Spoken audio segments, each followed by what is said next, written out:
Are you struggling to connect with your teen? Raising teens isn't easy, but 82% of parents say they feel close to their teenage children, showing that strong connections are still possible, even during the challenging adolescent years. Today, my guest is Sheri Gazitt, founder of Teen Wise, an organization dedicated to supporting teens, tweens, and parents through the ups and downs of adolescence. Sheri, thanks so much for joining me today. I'm so glad to be here. Thank you for inviting me. I can't wait to dive in. You know, teens are fun. I like teens. I know you like teens, but a lot of parents and teachers just don't like teenagers. You know, when you hear somebody talking about a teenager, chances are that you're going to hear a lot of negative talk. And I personally don't like that. Um, but a lot of parents worry about their teenagers. They're worried that they're going to pull away from them. So before that happens, how can parents foster a strong connection with their teens? Well, one of the things we have to keep in mind is that our relationship with our teens is constantly changing. So we have to adapt to that and create almost every day a new relationship with this human being that's in front of us because they're different and they're changing dramatically from week to week. So we have to keep that in mind. The other piece is that we have to, as they get older, we have to look at parenting as a collaboration versus control. And when our kids feel that collaboration, then they really want to stay connected so they can get support, so they can talk about things. It's the control that really pushes them away. Yeah. Well, of course, you know, teens are still teens and they're not fully, their brain isn't fully developed. So, how do parents navigate that, letting them make choices and take some control and also setting strong boundaries with them? That's a hard tension. How do you recommend navigating that? Well, we have to look at what can we safely hand over to them and give them responsibility for. One of the things I think right now that's happening as safety is we think of that as they can never get into trouble or make any poor choices. That's not really safety. Safety, we're talking about can they physically be okay and emotionally be okay? We need to give them opportunities to fail, to make choices that are not so great within parameters, right? We don't just say, okay, you're a teen, I'm not going to give you any boundaries anymore. It's just those boundaries gradually get open. And if the boundaries are crossed or there's some really poor decisions made, then we kind of bring those boundaries back a little bit. Yeah. Do you find in general, and I know this is just very, very general, um, parents tend to give too many rules and be over controlling, or too few rules and not interested at all? Yeah. So one thing that I see is parents will kind of go along in one camp or the other that you just described. And then all of a sudden they're like, oh, this isn't working. If let's say they gave too many rules, then they just throw their arms up and like, okay, never mind. I'm not going to give any rules. So they kind of Oh, flip down to the other camp because they're frustrated. They don't know what else to do. And then the ones who aren't giving any rules, major poor decisions are made. And then they're like, okay, now we got to control everything. We have to be in that middle road where, again, it's that collaboration. As they make mistakes, they know that they're unconditionally loved, unconditionally supported, and we can still point out that was not a great decision. And there's probably some consequences that need to be given. yeah. Um, so let's talk about some of the biggest struggles that teenagers face that parents need to dive in and help them with. What do you see as the biggest struggles they face? Well, right now, one of the really big struggles I see is loneliness. And this is not just for teens, this is really for Americans. There's a lot of stuff that's happened, COVID is one of them, that we really have disconnected with each other. If you think about COVID, it was like that was the thing to do. You needed to disconnect and not see people. So that was an issue. Loneliness was an issue before that, but this just was a curveball we were thrown. Now we have these kids who were in this isolation period and they are still feeling lonely. And a big piece of it is as they've come out of COVID and out of the disconnection phase, is they don't know how to reconnect in a way that is a deep, meaningful connection. So they might even have a big group of friends, but they don't feel connected. Right. And that big group of quote unquote friends might be on the internet, social media, and so on and so forth. I Mhm. think that's an excellent point because a lot of people are saying, why are kids anxious? Why are they depressed? And a lot of what I believe is at the root of it is exactly what you're talking about, the sort of isolation. They feel, yeah, they're more connected than ever, but they're really not connected. So Mhm. how can parents help their kids find connection in a healthy way? Mhm. I think we've got to talk about it for one, as they're having friendships. Well, I see kind of a few different things. One is that the kids are like, I don't care if I have friends. Mhm. They say they're okay without them, lots of hours in their room, online a lot, not necessarily connecting with people online, but just online playing games or whatever they may be doing. And so the kids who are doing that, like they've kind of given up on the social piece, we have to show how important it is. We can't do that through lectures. We have to do it through role modeling and through supporting them as they go out and explore the world. Mhm. So we can't just say, go talk to somebody and make a friend. Yeah. It's giving the I wouldn't like opportunity. it if they said that to me. I'm like, no. Yeah, Yeah. I wish it was that easy to just go talk to someone, but there is a lot of rejection when you're going out there to make friends. But we can do that by saying, what are you interested in?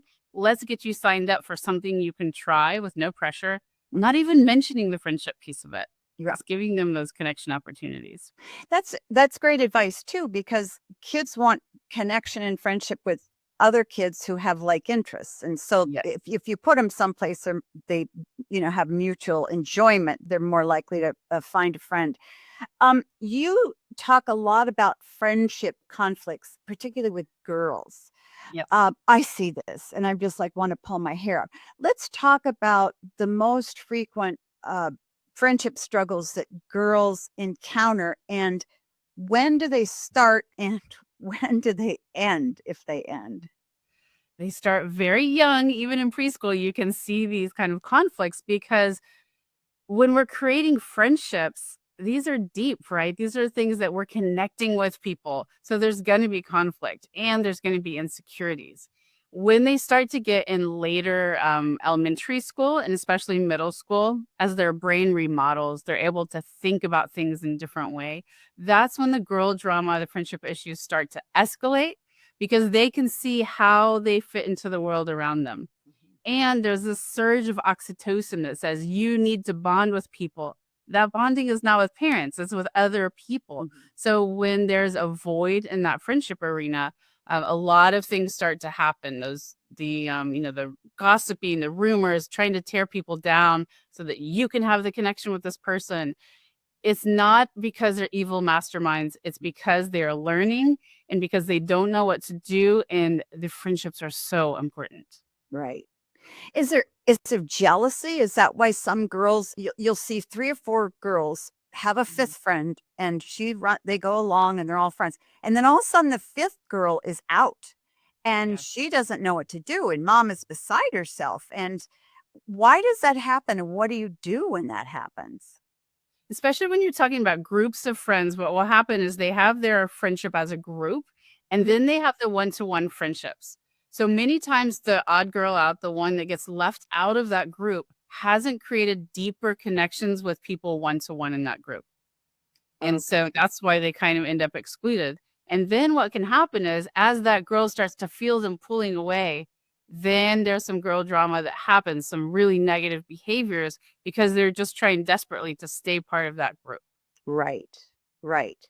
So if you have a group of 5 girls, are you saying that 2 of or 3 of those have found a deeper connection and the person that hasn't found it is the one who's always gonna get booted? Or are they all having sort of superficial friendships? It depends on the group. Every group is different, but most of the time, what you described first is true. That there's one-to-one friendships that got deeper, and the person who's on the outskirts did not deepen those friendships. Okay. So that's quite often what happens, especially when you've got 3 girls as well. The triangular friendship is a very difficult one, because everybody's trying to create that connection, but yeah, it's not always something that the girl's done either. Sometimes you just connect more with one person. That's how we are as human beings. We've got this energy that is exchanged between two people, and sometimes it's just stronger between two people. Right. Yeah. Yeah. I often, it's funny, will have a teenager in my office and the parent usually brings up the girl drama, Mhm. because girl may not want to talk about. And I hear this kind of scenario, they're good kids. My daughter's a good kid. They were friends for a year and then they came to a different grade. They started seventh grade and this friend Mhm. group wouldn't have anything to do with her. Yeah. And I don't know what to say. What would you say? First of all, I would normalize it. There's so many friendships that started in kindergarten and then they get to middle school and their friendship dissipates. It's because the girls are changing. They're Mhm. not the same as they were all of those years and their interests really start to change. So, what I would say to a parent is to support the daughter through those feelings because many times what will happen is the parent wants to control the situation and make sure that they stay friends or that they fix that friendship. Or call the mother of Yes, the other yes. girls. They do that. Yeah. I seen that. Invite her to your birthday party. I'm like, you can't do that. Yeah, I highly in middle school, no. Elementary, you can maybe get away with that, but middle school, what happens is the mom tells the daughter, "Oh, they called and they're saying I have to invite her." And then that gets talked about amongst the girls, and it actually decreases her social standing. Yeah. Yeah. Yeah. So if girls sort of boot one girl from the friend group, so as a parent, you would say, okay, let's try to find you something that you enjoy to find other friends. Do you encourage them to find other friends in that same classroom that maybe they've connected with? And are those friendships hard to start up? Mhm. This is what's difficult in the teen years. If we're adults, we might say, "Okay, I'm gonna go elsewhere to find my friends." Mhm. When you're a kid and you're in school, that is the social pool that you are pulling from. Mhm. You can go online and make friends that way. You can have extracurriculars, but you really should look for connections within the places that you are on a regular basis. Mhm. However, what I would say is sometimes your school setting, you have connections and you have acquaintances. Those don't have to be your closest friends. But you Okay. don't want a girl going to school feeling invisible Mhm. and feeling isolated all day. So connections are good, but you don't have to make them make friends or even push that. They can get those friends elsewhere. Yeah, and I have seen that happen where girls will have a strong friendship or two outside of their own school. Mhm. And maybe they made a couple years before. But if you have a girl, I'm thinking of girl I saw fairly recently, lovely girl, had a lot of friends, and then it seems that all of her friend groups outside of school, inside of school, just sort of dissolved. Now, this is the parents' take on it. And they'll say she just doesn't have any friends and she's down in the dumps and Mhm. discouraged. And I just kind of don't know what to do. Mhm. So are you recommending that a parent would sort of say, this is just a part of life and this is okay? But a lot of girls are really, depressed about this. Yeah. If that girl came into your office to talk to you and she said, "I have no friends, I've lost them all," where would you start in talking with her? The first thing I say, because I get that a lot, right? They come in and they're kind of slumped over, the sparkle is gone from their eyes, is I say, "Okay, we're gonna work on this. We're gonna figure out what you want next and how you can get there." So there's no, "Oh, woe is you, poor you, I can't believe that." There's no, "Okay, let's fix this right now." It's recognizing where they are. When we say it's a part of life and this just happens and it's okay, things will work out, they take that as minimizing it. And they're Mhm, like, "You don't get it, right?" For mhm. teen girls, the social scene is their life, right? That's the Exactly. Yeah. most important thing. So we have to give them that space to feel all the feelings and to know there's something we can do about it though. And one of the things I'm thinking of one client in particular who came in and had this pattern of losing the friendships out of the groups, over and over. And I Mhm, said, let's look at it. Let's see if there's something that you're doing. Let's look at the tiny details and figure it out. Not that you've done anything wrong, but there may be some little thing that's happening that is creating this shift in the friendships. And we found something. and she was able to change it, and that changed her friendships. Hmm. She was just needing constant validation from her friends that everything was good and they liked her and all of that. When she changed that, she felt in control, and the other people that on the other side of the friendship, they felt the shift as well. So what you're saying is, and I can see this working itself out, if girls are in a group and one girl sort of communicates that she needs something from them, she needs their acceptance, she needs their praise, I could see how that would really push friends away. Do you see, is that what you're describing? Yeah, that's one of the things. It's when sometimes I refer to it as the pick me girl. It's a little bit different, but it's the constant, hey, look at me, I'm different, I'm better. Sometimes girls will do that when they're trying to solidify their place in the group. Mhm. Um, the other thing that can happen is that it just becomes a burden to have to constantly tell this person, yes, I like you. Yes, I like you. Yeah. Yes, I like you, yeah, over and over. Yeah. And it shows a lack of trust in the friendship too. Hmm. So if you had a girl who was doing that, I assume you would sit down and say, you really don't need to be doing that. Let's find other ways to feel kind of good about yourself. How do boys factor into adolescent girl friendships? Positive, negative? Does it depend? It depends on the situation, and, as you've probably seen, there's a big shift right now in sexuality for teens, so, I wouldn't say anymore it's like the boys create jealousy, it's all over the place. It can be, with the girls' interests and such. The one thing that I do see with boys is that sometimes girls will be like, "I'm done with the girl drama." So they just start gravitating towards boys for those friendships and those connections. And sometimes that connection becomes sexual, it becomes intimate because that's an easy way to bring that person in and to feel connected. Mhm, Yeah, so it's not like it used to be where uh, girls were interested in the same boys. There was lots of jealousy. Well, that's all over the board now. mhm.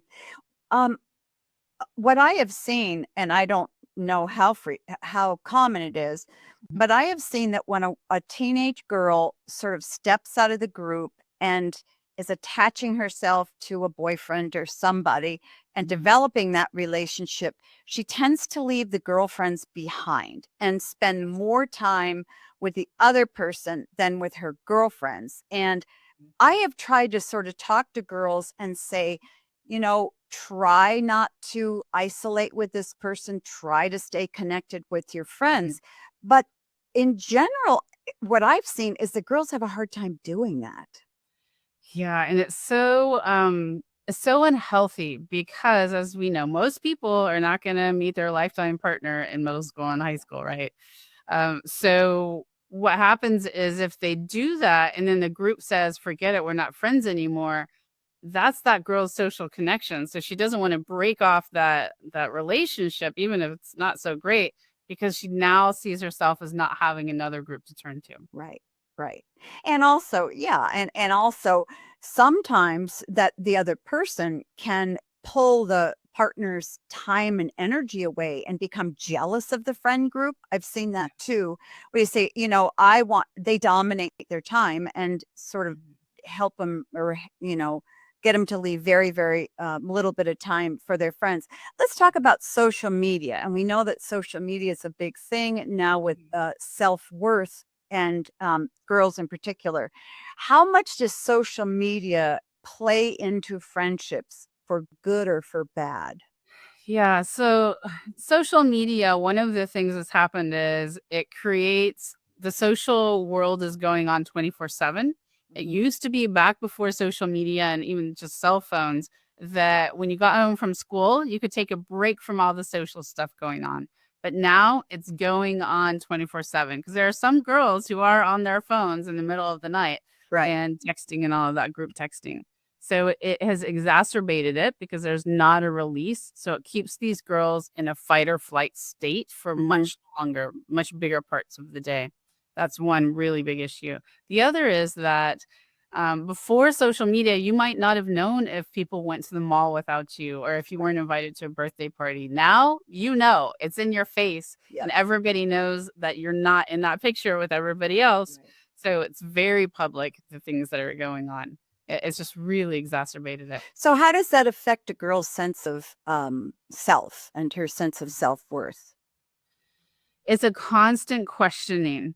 So if they see they weren't invited to something, it starts the spiraled thinking. I wasn't invited. Why wasn't I invited? They don't like me. They think I'm annoying. Oh, I remember that time she gave me that look. So it just continues the spiral and spiral.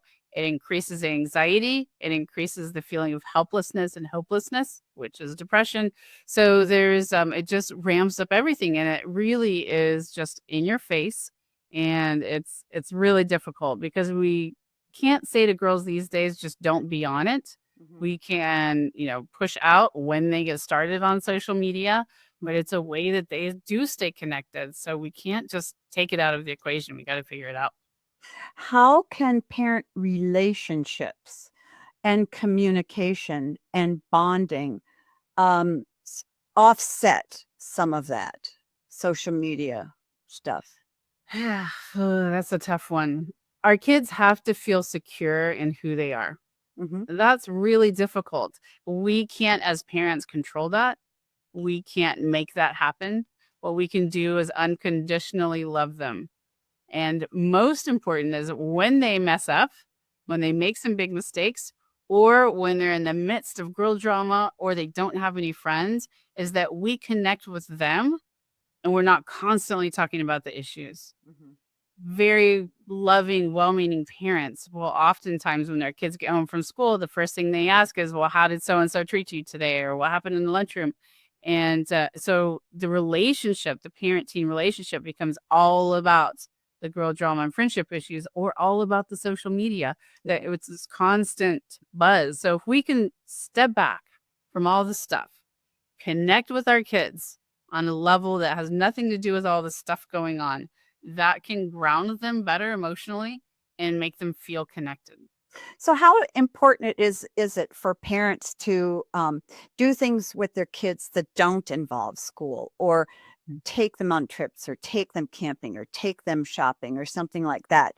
Mhm. Because on one hand, I hear you saying, well, kids don't really want to be with parents that much. They want to be with their friends. And yet it seems to me that that parent connection, helps balance some of the girl drama. Yeah, it's kind of a myth that they don't want to spend time with their parents. Teens want to spend time with their parents, just not as much time with their parents. Mhm. And so what happens quite frequently is when teens come out of their bedroom, the connection is, did you do your chores? Do you have any homework? All of those things. And then they're like, retreat, retreat. I'm going to go back to my room because I don't want to talk about these things. Mhm. We have to connect with our kids and talk about the things that they love.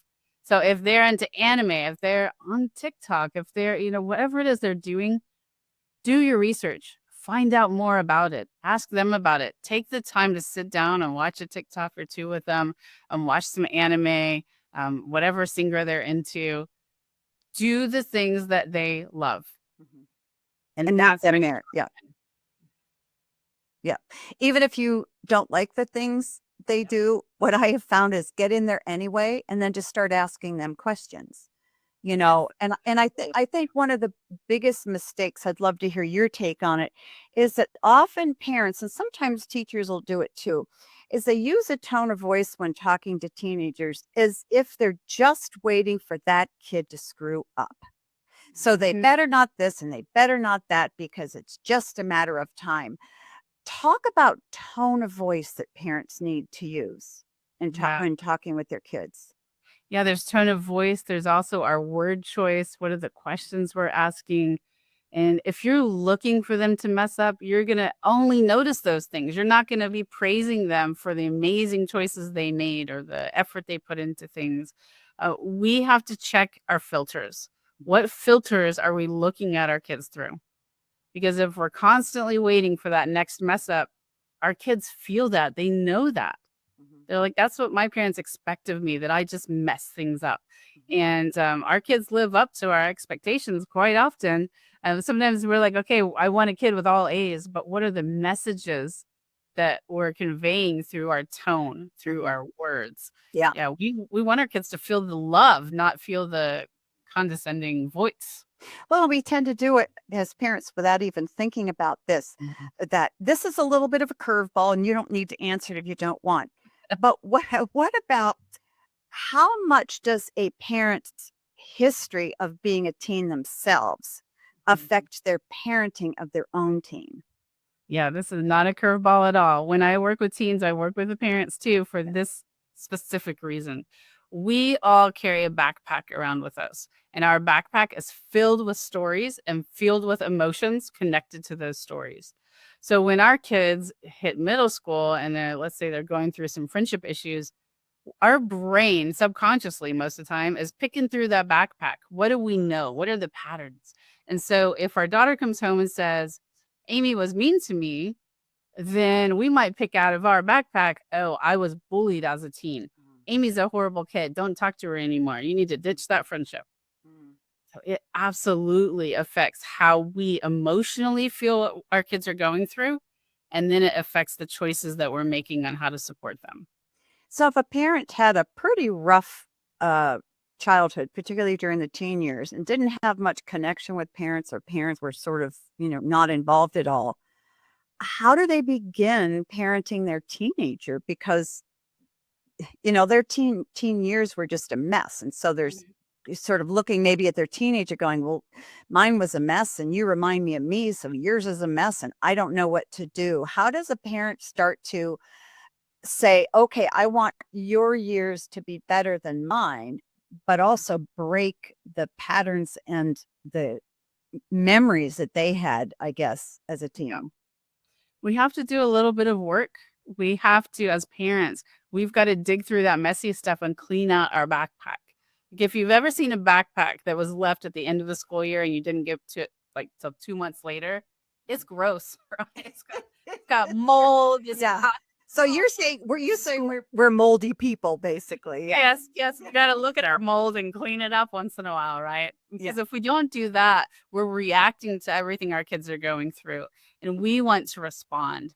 So we can, as we're picking through all that stuff in our backpack, think about what did I need and want in that moment? I had a messy childhood. I wish my parents would have supported me in this way. That's what I want to bring to the table. Mhm.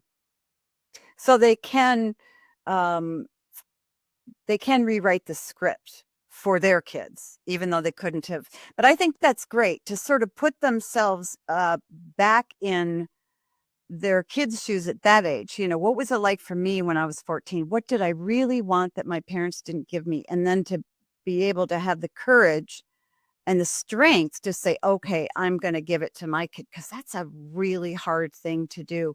Let's talk about kids who really go off the rails. I mean, they're running away from home. They're in drugs. They don't want anything to do with their parents. Really, really hurting kids. Where is a parent to start getting through to that child? Mhm. That is out of my scope of expertise. However, I will tell you that it comes back to the connection. Like you need to get support for yourself as a parent. If your kids are doing these, they're way outside the guardrails, right? You Mhm. need to get support for your kids. And sometimes the kids don't want it, but you have to insist. And you do that in a way that's collaborative. You still are saying you have to do this, but it's still collaborative, saying, let's find someone together. Here's the Mhm. choices that you have. So you can't just say it's going to get better and you can't just give up. It would be great if we could quit our role as a parent until things got better. We can't do that. We're there for the messy stuff too. Right. And we also have to emotionally, when our kids are going through that, we have to come with calm to Mhm. say, this is big, but we can handle this. I can handle this. We can do this together. It's not the end of the world. We're going to figure this out. Mhm. Yeah, I love that. And to sort of communicate to your teen that I'm your ally. Yeah. We're linked arms and this is a horrible situation. And I know that you're feeling lost or lonely or despondent, whatever, but we can do this together. We only have a couple of minutes left, and there's a bunch of questions I want to ask. But following up on what we were just talking about, if parents and kids have, or if a parent just kind of lost trust in their kids, say they thought everything was going along well, and then all of a sudden parent finds out the kid's been using drugs and, or not going to school when the kid said, I'm going to school every day. And they learned, oh, they haven't been to school in 2 months. And that trust is broken. So how does a parent help their child rebuild mutual trust? Mhm.